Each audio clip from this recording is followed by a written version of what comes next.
أيا طالب العلم قم لا تنم فإن الزمان أيا طالب العلم قم لا تنم فإن سيد الأنبياء والمرسلين أما بعد أعوذ بالله من الشيطان الرجيم بسم الله الرحمن الرحيم الحمد لله رب العالمين الرحمن الرحيم مالك يوم الدين اللهم صل على محمد وعلى آل محمد كما صليت على إبراهيم وعلى آل إبراهيم إنك حميد مجيد اللهم بارك على محمد وعلى آل محمد كما باركت على إبراهيم وعلى آل إبراهيم إنك حميد مجيد رب اشرح لي صدري ويسر لي أمري واحلل عقدة من لساني يفقهوا قولي اللهم انفعنا بما علمتنا وعلمنا ما ينفعنا وزدنا علما سبحانك لا علم لنا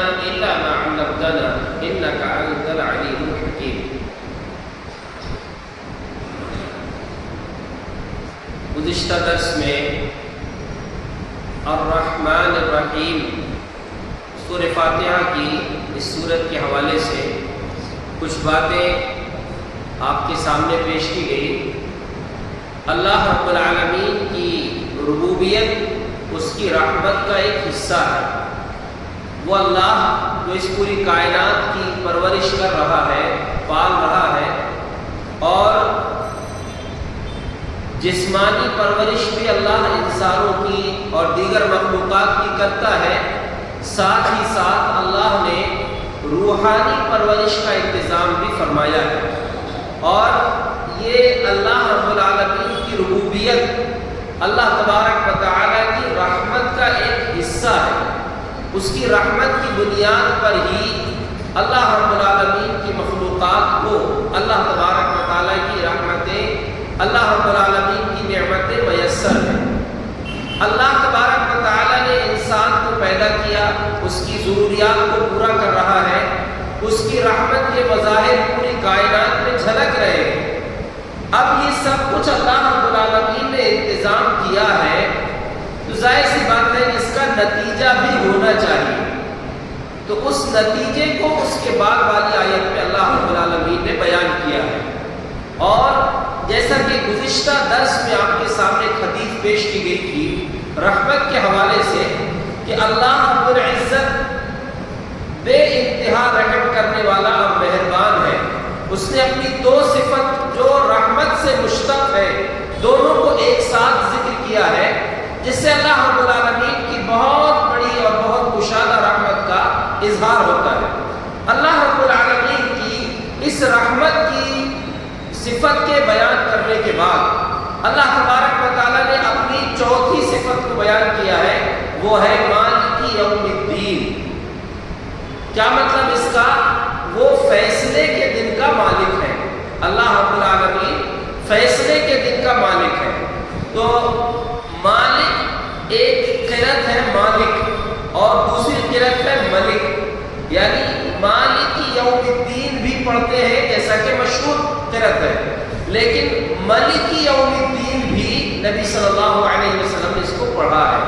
اور آپ کو معلوم ہے کہ قرآن 7 قرأتوں میں نازل کیا گیا. تو یہ اللہ رب العالمین نے وہ الگ الگ انداز بھی بیان کیے ہیں. ایسا نہیں کہ پورا کا پورا قرآن جو 7 قرأتوں میں نازل ہوا، کچھ الفاظ میں فرق ہوتا ہے، کچھ اعراب کا.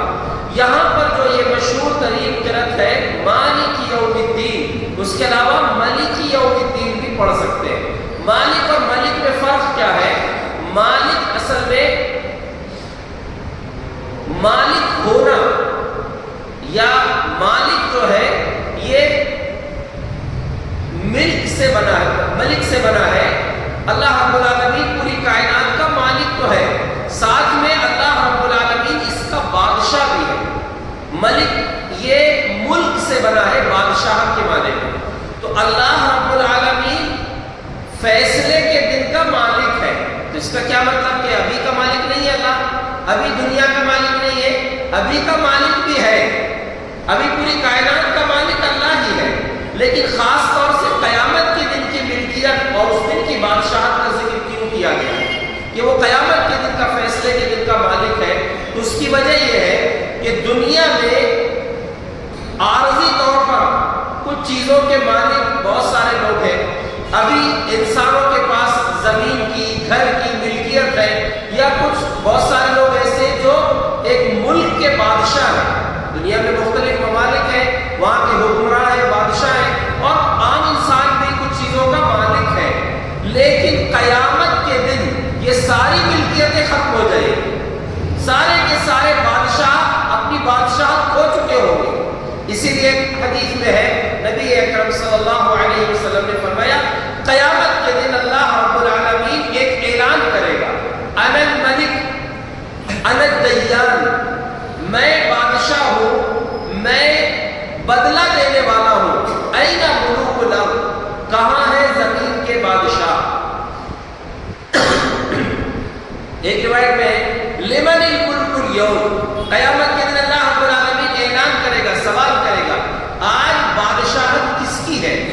اور پھر خود ہی جواب دے گا للہ الواحد القہار، ایک اللہ کے لیے جو زبردست طاقتوں اور قوتوں والا ہے، ایک اللہ کے لیے آج کی بادشاہت ہے. تو آج دنیا میں بہت سارے لوگ ملکیت رکھتے ہیں، بہت سارے لوگ اختیار رکھتے ہیں، لیکن قیامت کے دن اللہ رب العالمین کے سوا کسی اور کو کوئی اختیار نہیں ہوگا. اور اسی لفظ کے ساتھ خاص طور سے سورہ انفطار میں اللہ رب العالمین نے اس کا تذکرہ کیا ہے. ان لوگوں نافرمانوں کے تعلق سے یصلونھا یوم الدین، جہنم میں داخل ہوں گے یوم الدین، فیصلے کے دن. وما ادراک ما یوم الدین، آپ کو کیا معلوم کہ فیصلے کا دن کیا ہے؟ ثم ما ادراک ما یوم الدین، آپ کو پھر کیا معلوم کہ فیصلے کا دن کیا ہے؟ یوم لا تملک نفس لنفس شیئا، اس دن کوئی انسان، کوئی نفس کسی نفس کے لیے کوئی اختیار نہیں رکھے گا. یعنی سارا کا سارا اختیار صرف اللہ رب العالمین کے پاس ہوگا. تو دنیا میں بہت سارے لوگوں کے پاس اختیار ہے، لیکن اس دن کسی کے پاس کوئی اختیار نہیں ہوگا، صرف اللہ رب العالمین کے اختیار ہوگا. اور یہ دیکھیے قیامت کے دن کا نام یہاں جو بیان کیا، قیامت کے بہت سارے نام ہیں. آپ قرآن پڑھیں گے تو آپ دیکھیں گے قرآن میں اللہ رب العالمین نے کئی ایک نام ذکر کیا ہے قیامت کے دن. بتائیے کوئی نام. یوم الحساب، اور یوم الآخرہ، اور چھوٹی چھوٹی صورتوں میں بھی کچھ نام ہیں. یوم القیامہ ایک نام ہے. یوم الحسرہ، حسرت کا دن. اور سورہ بھی عدل، انصاف کا دن. قرآن میں جو نام ہے جیسے القارعہ، کیا مطلب اس کا؟ کھڑکھڑا دینے والی. الحاقہ، اسی طرح الطامۃ الکبریٰ، بڑی آفت. الصاخہ، کان بہرا کر دینے والی. الغاشیہ، کھاک لینے والی. بہت سارے نام ہیں قرآن میں. اور جیسا کہ ہم نے سورہ فاتحہ کی شروعات میں شروع کے درس میں بیان کیا تھا کہ کثرت الاسماء تدل علی عظمت المسمى، بہت سارے نام جس کے نام زیادہ ہو اس انسان یا اس چیز کی عظمت پر دلالت کرتے ہیں. تو اللہ رب العالمین نے قرآن میں قیامت کے لیے بہت سارے نام بیان کیے ہیں. یہ پیغام ہے کہ اس عظیم دن کے لیے ایک جگہ اللہ نے اس کو یوم عظیم بھی کہا ہے سورہ مطففین میں، یوم یقوم الناس لرب العالمین، جس دن لوگ رب العالمین کے سامنے کھڑے ہوں گے. تو اس کے بہت سارے نام یہ اس بات کا پیغام ہے کہ اس دن کے لیے تیاری کرو. ہم جو سورہ فاتحہ میں سورہ فاتحہ کی تلاوت کرتے ہوئے مالک یوم الدین کہتے ہیں، تو اس آیت کو پڑھتے ہیں تو اللہ رب العالمین ہمارا جواب دیتا ہے. کیا جواب دیتا ہے؟ جو بسم اللہ پہلی آیت ہے سورہ فاتحہ کی، بسم اللہ الرحمن الرحیم، لیکن جواب کا ذکر جو ہے وہ دوسری آیت سے. حالانکہ اس میں اختلاف بھی ہے کہ بسم اللہ سورہ فاتحہ کی آیت ہے یا نہیں، لیکن زیادہ بہتر یہ کہ اس کو بسم اللہ کو سورہ فاتحہ کی آیت مانے. جواب جو اللہ رب العالمین ہماری تلاوت کا دیتا ہے وہ الحمدللہ رب العالمین سے دیتا ہے. تو الحمدللہ رب العالمین جب ہم کہتے ہیں تو اللہ فرماتا ہے میرے بندے نے میری تعریف کیا.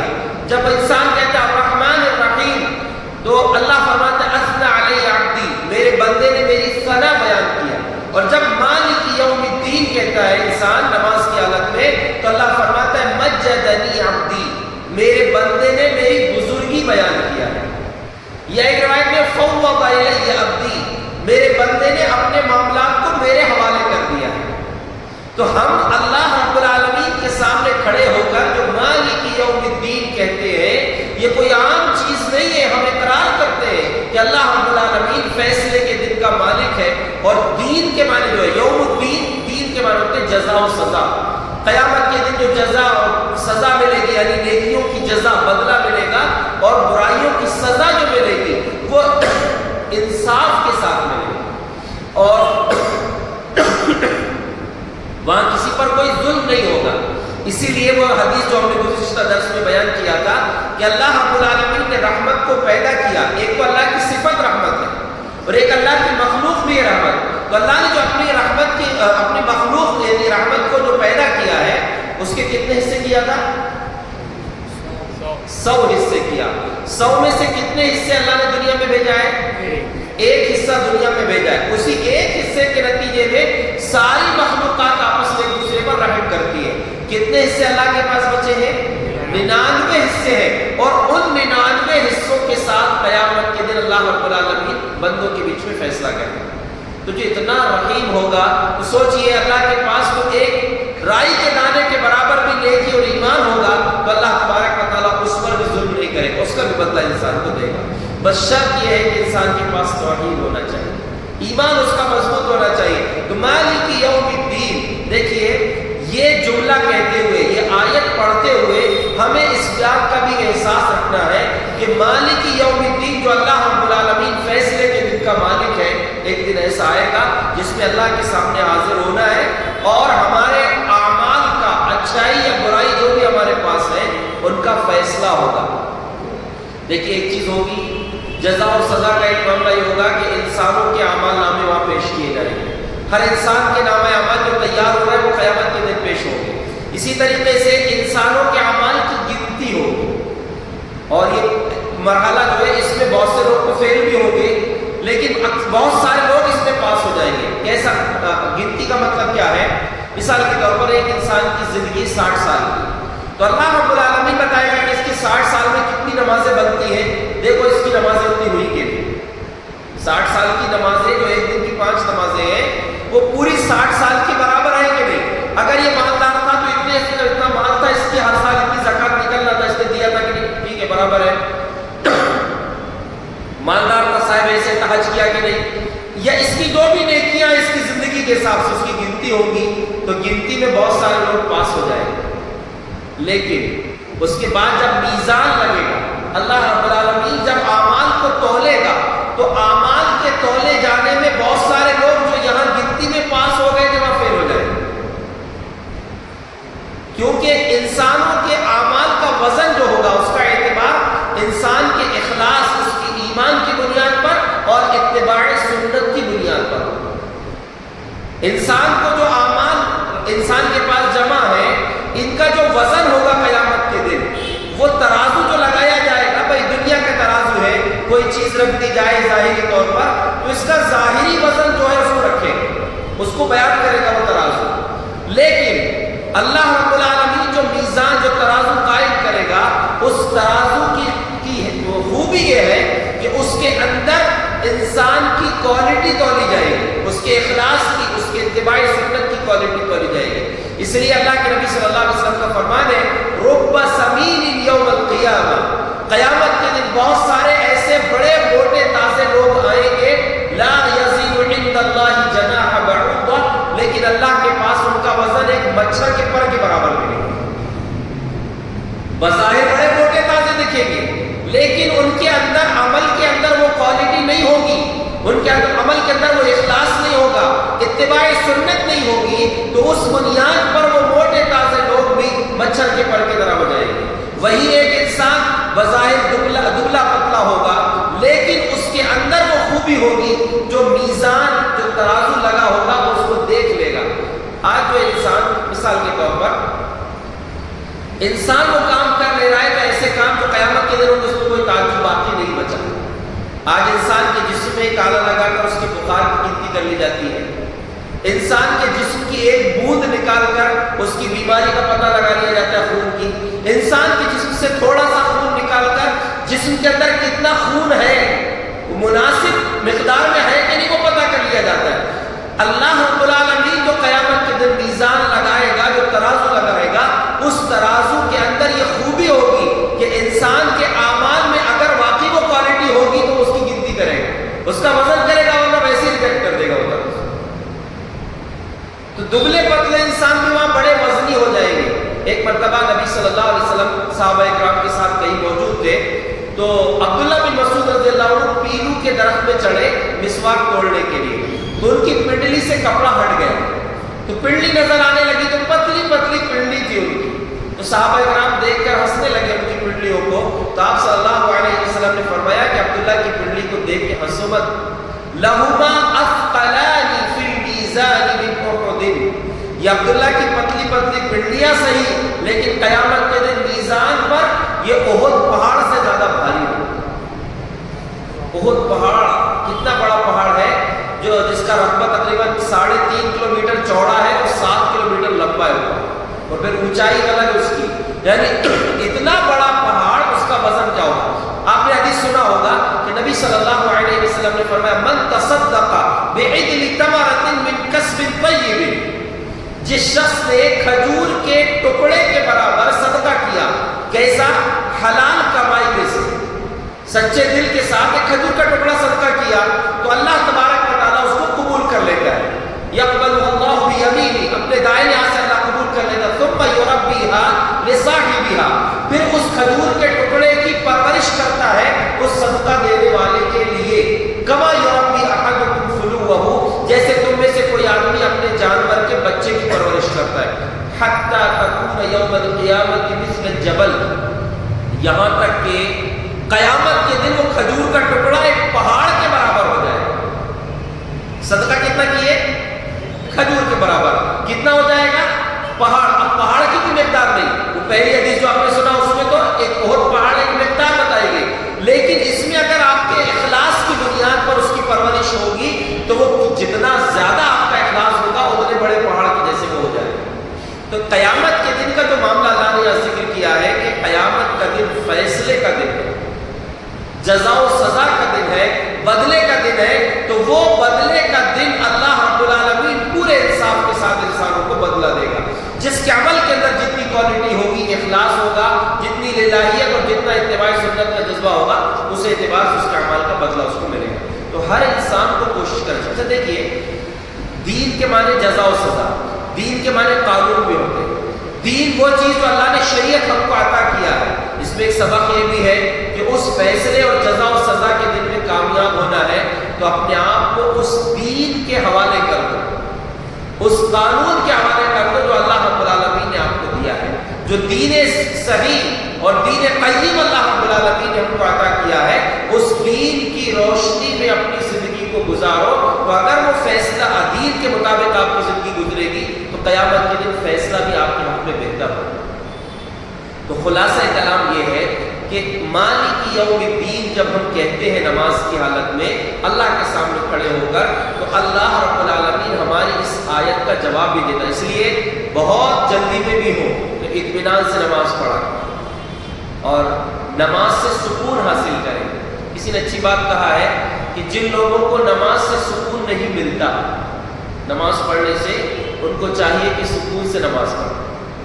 جن کو نماز پڑھنے میں سکون نہیں ملتا ان کو چاہیے کہ سکون سے نماز پڑھیں، تو پھر انشاءاللہ ان کو زندگی میں ضرور سکون ملے گا. اور ان خاص طور سے میں کہہ رہا ہوں آپ کو کہ سورہ فاتحہ کو پورے اطمینان کے ساتھ پڑھیں، کیونکہ آپ کی زبان سے نکلنے والی یہ کلمات ہیں سورہ فاتحہ کی آیات، ان ہر آیات میں سے ہر آیت کا اللہ رب العالمین جواب دیتا ہے. اور ان آیات میں سے ہر آیت کو پڑھتے ہوئے ان چیزوں کو آپ اپنے سامنے رکھیں جو آپ کو دروس میں بتائی جا رہی ہے. تو اللہ رب العالمین کے سامنے کھڑے ہو کر جب ہم مالک یوم الدین کہتے ہیں، اس فیصلے کے دن کو، اس جزا و سزا کے دن کو بھی اپنے دل و دماغ میں حاضر رکھیں کہ جیسے ابھی ہم اللہ کے سامنے عبادت کے لیے کھڑے ہیں، ایسے قیامت کے دن اللہ کے سامنے حاضر ہونا ہے. اور کیسے حاضر ہونا ہے؟ ننگے بدن، ننگے پیر، غیر مفتون حاضر ہونا ہے. کوئی کسی کی پرواہ کرنے والا نہیں ہوگا. وہاں سب کو اپنی اپنی پڑی ہوگی. وہاں صرف ہمارے اپنے اپنے اعمال ہی کام آئیں گے. تو اپنے اعمال کے اندر اخلاص پیدا کیجیے، اتباع سنت کا خیال رکھیے اور پیارے رسول صلی اللہ علیہ وسلم کے طریقے پر اپنی زندگی کو گزاریے. اللہ سے دعا ہے اللہ رب العالمین ہمیں صحیح معنوں میں اس قیامت کے دن، جزا و سزا کے دن کی تیاری کرنے کی توفیق عطا فرمائے. آمین. وآخر